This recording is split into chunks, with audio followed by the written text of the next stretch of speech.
एउटा वडा अधिकारले होइन, त्यसपछि इलाका प्राधिकारले घोका क्याम्प लिएर छ, त्यसपछि सानो सानो चौकीहरू थुप्रै ठाउँमा छ, जोरसट्टामा छ, उता रेलवेमा छ, उता विजयपुरमा छ, अमरहाटमा छ, कता कता छ, थुप्रै ठाउँमा छ, त्यहाँ जानकारी गराउँछ।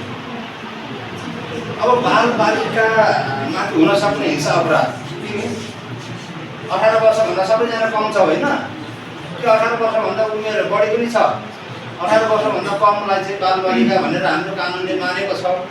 र के हुनसक्छ हेर त, जबरजस्तीकरण, बलात्कार, मानव बेचबिखन, बाल यौन दुर्व्यवहार, बाल विवाह, घरेलु हिंसा, विद्युतीय अपराध भनेको साइबर क्राइम, तिमी सबैले मोबाइल चलाउँछौ होइन, गेम खेल्छौ, बाल श्रम, अभद्र व्यवहार, हैरानी, छाउपट्टि, यो चाहिँ एउटा इक्जाम्पलहरू नेपालमा प्राय भइरहने अपराधहरू र हिंसाहरू। हामीसँग यसको लागि स्पष्ट कानुनमूलक अपराध संहिता 2074 नै हो होइन। 18 वर्ष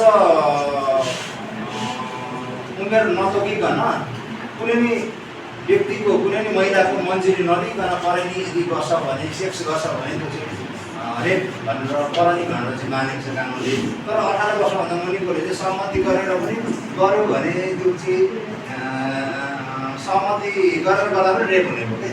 18 वर्षभन्दा मुनिको, 18 वर्षभन्दा माथिकोले चाहिँ सहमति बिना जबरजस्ती गर्छ भने मात्रै जबरजस्ती गर्ने भयो। तर 18 वर्षभन्दा मुनिको चाहिँ सहमति भयो भने रेप हुने भयो।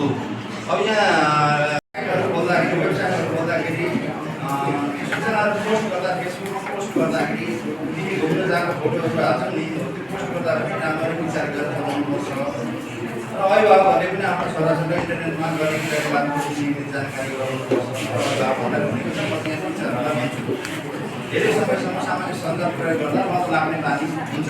गेम खेल्ने बानी हुँदाखेरि गेम खेलिरहनु बिग्रिएपछि उसले फेसबुकमा अश्लील सामग्री राख्दा आत्महत्या नै गर्नु जस्तो हो। यसरी पासपोर्ट राख्दा नचिनेको मानिसलाई साथी बनाउन साइबर अपराध पनि सक्छ।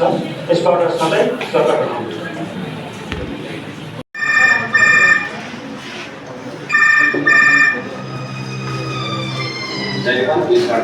कहाँबाट के बोलेको होला? हजुर सर नमस्कार, म धनकुटा गाउँबाट अहिले सुन्नु खोजेर आएको छैन।